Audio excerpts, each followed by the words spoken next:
Welcome to 10,000 Things with Two Sisters Writing and Publishing, where we teach you the 10,000 things you need to know to write, publish, and promote your book. I'm Elizabeth Ann Atkins. Typically, I'm here with my sister, Catherine M. Greenspan, but she's actually handling some business for the business, and I am solo tonight. And I'm going to talk with you about one of my favorite topics, wellness. Wellness for writers.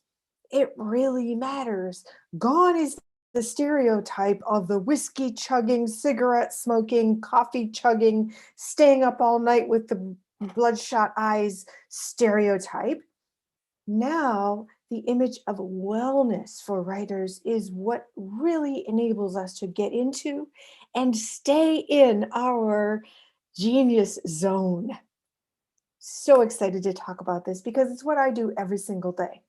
Now, I'm going to talk about wellness in mind, body, and spirit. I'm going to share with you what I do because it works. We are publishing our 28th book in 5 years, and I've actually written 35 books. And I have so much energy, so much stamina, so much mental clarity when I'm really on point with my wellness regimen. And if I fall off, guess what?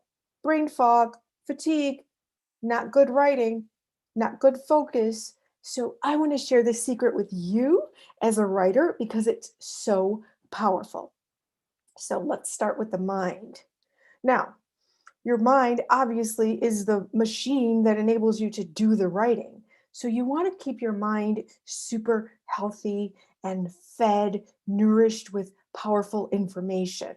And so the way I keep my mind primed is just to become a lifelong learner. Lifelong learner. I love one of my favorite quotes by Larry King is that you can't teach curiosity. You can't teach curiosity. Either you're a curious person or you're not. One of my favorite quotes ever that the late Larry King said once. And I heard it and I wrote it down. I'm like, that's it. Because writers typically are naturally curious. We want to understand how things work, how to describe things, how to explore things with words. And so curiosity is the key ingredient to keeping your brain super healthy, like learning, reading, listening, watching, talking to people of all different walks of life and backgrounds, reading as much diverse materials as you can, listening to videos on YouTube and other platforms where you can just absorb content that's going to broaden your general knowledge base that enables you to draw from organically as you're writing. Now, what does this have to do with wellness? Well, the more you exercise your brain, just like when you exercise your muscles, you strengthen them. And so, a lot of the studies that they say about preventing dementia and Alzheimer's in, in, include doing things like puzzles and doing brain word games and such. So, the more you can flex your mind muscles, the more mental wellness you're going to have in terms of being a healthy writer. Now, when I talk about the mind, I also mean your mental health. Don't know if you're familiar, but I co-host a TV show called My Healthy Mind. I've been honored to co-host the program for the past almost 6 years, and we talk about mental health, addiction, abuse, and other difficult topics. The point is to bring those difficult topics out into the open so we can shatter the stigma and enable people to get the help that they need. Our motto is let's talk about it. And so we were actually nominated for an Emmy Award last spring for a show where I interviewed a survivor of human trafficking who went on to become an advocate for survivors. My point is, I've learned a lot about mental health by doing the show. And my own mental health has been a topic that I've actually written about at times when I've been depressed, anxious, even having suicidal thoughts at one point. And so it's very important to nurture your mental health. And if there's anything that you're struggling with, to get some help because help is available and help does work. So, a lot of artists have been reputed to have mental illness. or we're actually diagnosed. And so there's sometimes when that can be a trait that some writers have, and some might say it's actually a gift, because if you're able to think from a different perspective, then it enables you to be in a different zone of genius where you can create things that are extremely unique. But it's very, very important to make certain that you're nurturing your mental health, getting the assistance that you need. Now, writing and mental health also go hand in hand, in that journaling is an excellent way to purge your feelings, your negative thoughts. If you want to, you're angry about something, you can write it out, and it just like releases all that energy. And that's really a powerful exercise. I do it daily. You can do it the other way in a more positive manner as well, by keeping a gratitude journal, because a gratitude journal is where you write down all the things that you're grateful for, and that makes you feel good immediately. It shifts your perspective from whatever you were worried about to being grateful for what you do have to be thankful for. I love doing that. And also, in terms of the act of writing for mental health, the act of writing and being creative for me is an excellent escape, retreat, immersion into my imagination. So I'm not thinking about whatever it was that was troubling me. I'm thinking about the characters, I'm thinking about the scene, I'm thinking about the mechanics of the writing to best convey that story. So, your mental health is extremely important as a writer. You want to make certain that you're keeping yourself, like monitoring yourself and getting any help that you might need in that area. Also, for the mind, which relates to body, I'm going to talk about that in a moment. However, for your mind, wellness is cultivated through what you consume. And when I say consume, I mean food, drink, smoke, medications, sounds, what you listen to, whether it's content or people, music, what you look at, you're consuming with your eyes, whether it's movies, magazines, other media, news. So you should be very conscious when you're cultivating mental wellness for being a writer, so that you can keep your focus and your genius zone. Be very conscious of what you're consuming with your mouth, your ears, your mouth. See, that was like an emphasis, very important point here. Your eyes, your ears, your um, mouth, and your, whatever you're drinking or eating, and also just the energy and the space where you choose to be.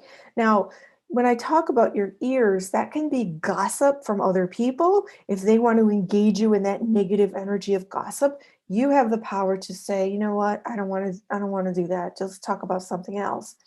Music, negative lyrics, those kind of songs that get in your head and stay there, and then you realize it's looping this really negative message.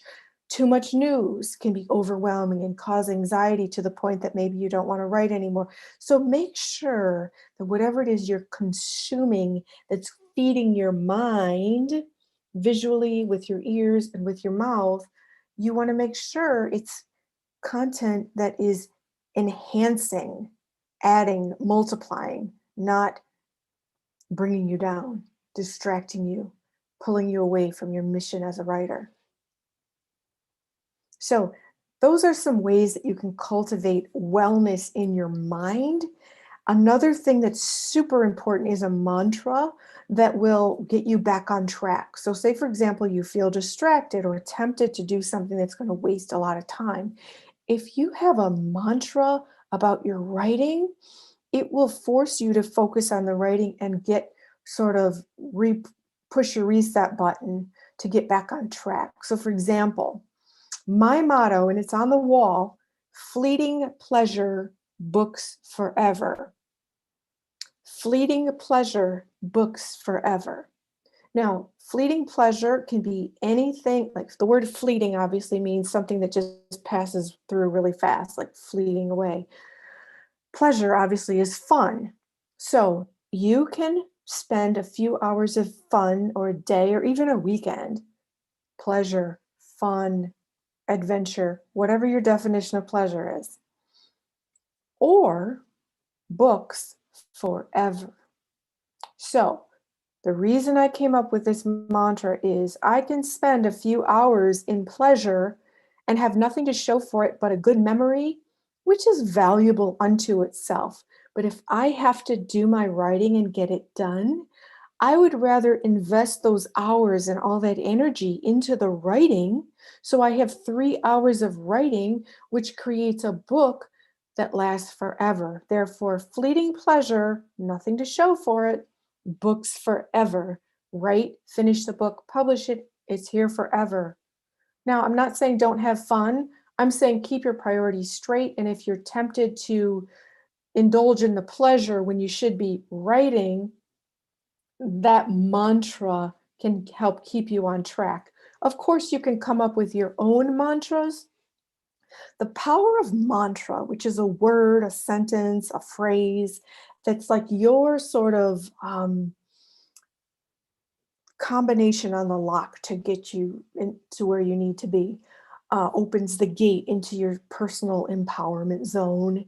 Um, the mantra is powerful because you say it out loud. So if your brain is going in all kind of directions, trying to tempt you to not do the writing right now and go do something fun or something that isn't going to get your writing done, when you physically speak, use your mouth to speak the mantra and then you hear it, it pulls all your brain attention toward those words and you are like shifted in that moment. It's like flipping a switch. So if I'm thinking, oh my gosh, I really would love to go do XYZ, and then I think, or say, fleeting pleasure, books forever, I keep my butt right in this chair and fingers on the keyboard, as Catherine says. Fingers on the keyboard, fingers on the keyboard. So that's how you get your writing down. It does not write itself, just like nobody can do your push-ups for you unless you're going to hire a ghostwriter, but then it won't really matter because someone else is doing the work for you. But if you're doing your writing, have a mantra to get your mind shifted back onto the priority of doing the writing.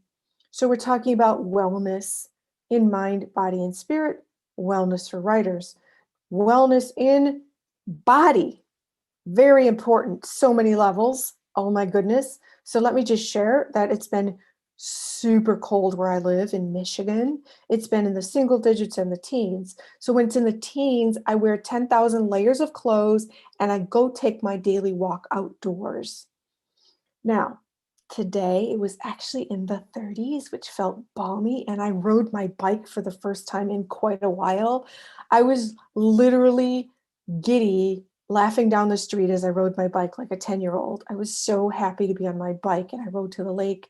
And guess what? I feel better right now than I felt in quite a while because I love riding my bike. I love the energy. I love the wind. I love the exertion, the sweat, the huffing and puffing, the endorphins from the exercise. I have so much energy now. It just, I love it. So exercise is so very, very important for writers because we sit so much. Now, if you have one of those standing desks, or if you're even cooler and have a treadmill under your desk, then whoa, that's awesome. But most of us are sitting for long hours.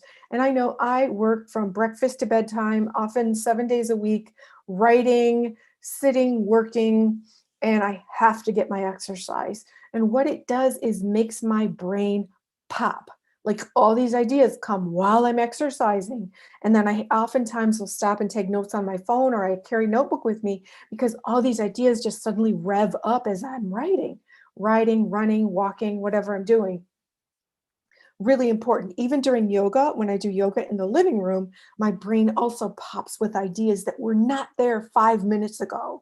So whatever exercise, physical activity that you enjoy, do it on a daily basis. It keeps your body well, strong, fit, and it keeps your brain popping, and it keeps your endorphins flowing, those positive, good vibe hormones that are activated when you are exercising. So it's really, really important to get some physical activity. Better yet, if you can do it outdoors in fresh air, and even better in nature, then that activates your highest frequency vibration that enables you to really tap into your genius writing zone that I call the divine voice within, that comes from source, spirit, creator, whatever your spiritual beliefs are. It's a supernatural experience when you really tap into that genius writing zone, because you don't know where that's coming from, and it's coming faster than you can think on a physical level. It's extraordinary. But in order to get there, we have to do these things to sort of tune us up into that frequency. And so exercise and yoga, those types of things actually really, really help you get there. So we're talking about wellness for writers, and now we're on body, wellness in your body. Physical movement, extremely important, staying strong. Next, sleep, imperative. I did a video on the channel on my show, Boss Up Goddess, about coronasomnia. You know, increasing numbers of people have insomnia during the pandemic for a number of reasons. And I've had it. I have had insomnia and I've never ever had it before. And last night, it took me hours to go to sleep. I was so frustrated, but I know that the next day after not enough sleep is not my genius writing zone.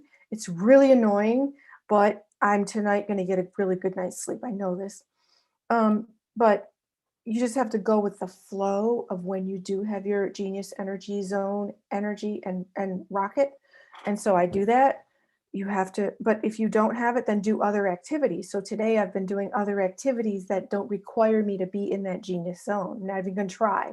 But sleep, enough sleep, sufficient, solid, deep, good sleep is imperative for wellness overall, especially wellness for writers who need to use our brains at maximum capacity. So, whatever sleep amount is best for you, you know the answer to that. And whatever sleep environment is best for you, the temperature, what you're wearing or not wearing, the blankets, the scent, the aromatherapy, like lavender helps you sleep, the lighting, not using screens close to bedtime. I don't know who has the discipline to not do that, but they say that's that'll help you sleep if you don't look at any screens like an hour or 3 hours before bedtime. Good luck with that. Anyway, um, I guess reading a book is a good way. The old-fashioned read a book before you go to sleep, that's probably really good. Um, so anyway, getting good, solid sleep is really, really, really important. Some of these things sound obvious, but a lot of us don't get enough sleep. So if you want to be in your genius writing zone, you got to get your sleep. Next, what you consume, food, drink, smoking, pills, whatever, all of it matters and all of it affects your abilities as a writer. So let's start with food. You are what you eat. And if you eat garbage that's full of chemicals, preservatives, additives, artificial this, that, and the other, that's in your body and it's going to be in your brain. Therefore, it could affect your genius. So, wouldn't you rather feed your mind and your body to energize yourself with the fuel and the nourishment that you need for maximum capacity functioning physically and mentally? When you eat a whole foods, as organic as possible diet, you are putting the premium fuel in the machine called your body and your brain. So, the more you can adhere to a super healthy eating regimen that's best for your body, then the more physical wellness and mental wellness you're going to have that will enable you to get into and sustain your genius writing. Not to mention, your physical stamina will be awesome. I know when I eat certain meals, my physical energy is so high when I sit down to write, it's mind blowing. Whereas if I eat other certain foods that I know how my body reacts, I get sleepy and I can't focus. I get a brain fog. so I know what to eat and what not to eat that will fuel my body and brain for my best writing. Let's talk about liquids, beverages, water. You have to stay super hydrated. Like I literally always have some kind of water, and I have this giant cup here at my desk. But if you're just a little bit dehydrated, they say, your mental fog can start to set in. And so you want to stay hydrated with water, whether you drink coffee, tea, or whatever else. I drink my green drinks, my green goddess smoothies, which are all vegetables, twice a day. Whatever works for you. Know that if coffee's for you, that's great. Some people can drink alcohol and write great, but I prefer to abstain because it has a sedative effect for me. And also the next day, I don't feel that it fuels my optimum creativity and energy. So I abstain. Um, let's see, drinking other things that you may choose, like sugary drinks are just bad all around. It's just sugar. It has no nutritional value and it gives you that sugar spike, and then you plunge, and then it's hard to write. You might have a high for a minute, but then it goes, you plunge, and then you're back where you started, needing something else to lift you up. So just, I'm not trying to lecture. I'm just saying the more healthy your consumption is, the better function you're going to have it as a writer. So um, that's beverages. Smoking, taking pills, you know, that's your personal decision. Some people say things like marijuana enhance their creativity. Okay, if that's your style, go for it. I have no judgment. It's just do what works for you. Okay, so another thing is for wellness for writers in your body, just treating yourself as the temple that you are. Just really treating yourself with reverence and protecting your body, your immune system, your um, everything about you. Just treat yourself with reverence and lavish love on yourself. Pamper yourself. Makes you feel really, really good. And during the pandemic, when we're home, sometimes there might be a tendency or a temptation to not do things like cut your fingernails or, do certain things. But when you pamper yourself and you feel your best, then it's going to show in your writing when you feel really good. It just boosts your confidence in every way. So, wellness in mind, body, and spirit. Let's get to spirit. Wellness in your spirit. What does that mean? Well, we're all energy, and energy is spiritual, I believe. You don't have to believe that, but there is a spark of electricity that keeps our heart beating, and I believe that's our soul. If you have any question about a spark of electricity keeping your heart beating, think about what happens when someone has cardiac arrest. Their heart stops beating. And how are they revived? With a defibrillator, which is two paddles that deliver an electric jolt that restarts the heartbeat. Just like when you put jumper cables on a car battery and it starts, there's an electric jolt. So, that electric jolt, that spark of electricity, is us, is our soul. It's that spark of life. And so that energy courses through us in currents of electricity, and that is our spirit. It's really powerful. So the more we can attune to that energy, activate that energy, tap into that energy that speaks to us as a divine voice within. You can call it your intuition, you can call it your gut, you can call it the divine voice within. I believe it's connected to the universe, the universal field of knowledge all around us, spirit, source, creator, God, the divine, whatever you'd like to call it, it's there. And that energy is there for us as creators to tap into. Now, Think of it this way. Your phone is wireless. It's attached to nothing. It's just in the air, and yet it enables you to communicate with any person anywhere if you have their phone number anywhere on the planet and receive information about anything you can imagine, and yet it's connected to nothing. It's wireless because the Wi-Fi is going through the air, connecting us to this invisible frequency of information. Our spirits are the same. And so when you meditate and do other spiritual practices to strengthen that connection, you actually can tap into this divine field of knowledge, this universal field of knowledge that enhances your creativity 1000x, infinity x. It's phenomenal. You have to really experience it to believe it because it sounds fantastical, but it's true. And if you ask any artist, where does their information, where does their creativity come from?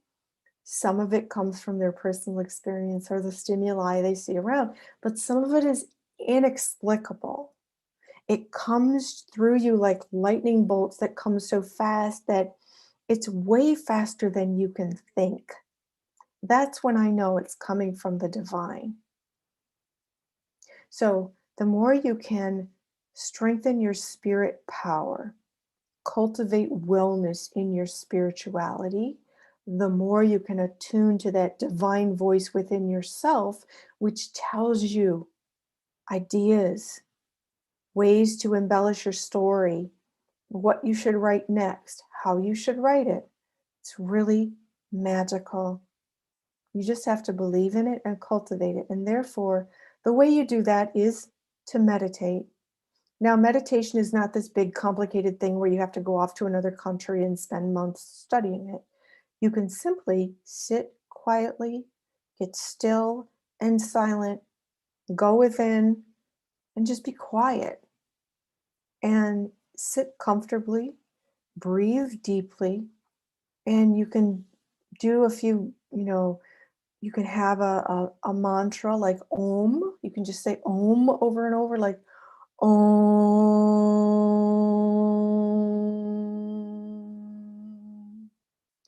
The tone Om is the universal tone that connects you to spirit, just like the Wi-Fi password that you punched into your phone that enables you to connect to your Wi-Fi. Om is the password to connect with spirit. It literally creates a sound wave, sound bath around you that clears the negative energy, that enables you to connect like you're dialing up on a radio station to get exactly on the right spot where you get the clearest connection. The tone Om creates sound waves, a sound bath that clears away negative energy and connects you, amplifies that divine voice within. And so that's how you connect and with your spirit power as a writer. You can also do things like clear your chakras. There's all kinds of videos on YouTube, or you can join me every Wednesday night where I do it for you as I lead you through a guided meditation that's free at 8 o'clock Eastern every Wednesday night. You can, I'll put a link here in the description box so you can sign up. But it's really amazing. So there's many, many things you can do to clear your energy so that you can connect more clearly, more powerfully to that divine voice within yourself. So those are some ways that you can cultivate wellness in mind, body, and spirit as a writer in ways that are all intended to enable you to access, activate, and amplify your genius. I'm Elizabeth Ann Atkins, and this is 10,000 Things here on the Two Sisters Writing and Publishing channel. Normally, I'm with my sister, Catherine Greenspan, but she's tending to some business right now, so I'm solo. I hope that you have found value in this presentation about wellness for writers in mind, body, and spirit. Please do drop us a comment. Do you have any questions? And also for future episodes of 10,000 Things, I would love, love, love to hear your questions because perhaps Catherine and I can actually do a show on the topics that you're asking about. So please do join us every Monday evening at 8 o'clock Eastern Time here on the Two Sisters Writing and Publishing channel. Please subscribe to our channel. It really, really helps us out. And also like, share, subscribe, comment, and click the notification bell so you know every time we go live or upload a new video. I'm Elizabeth Ann Atkins, and I'm co-creator of Two Sisters Writing and Publishing with my sister, Catherine Greenspan. I wish you happy reading, happy writing, and amazing wellness in mind, body, and spirit. Thanks for watching, and we'll see you next week for another episode of 10,000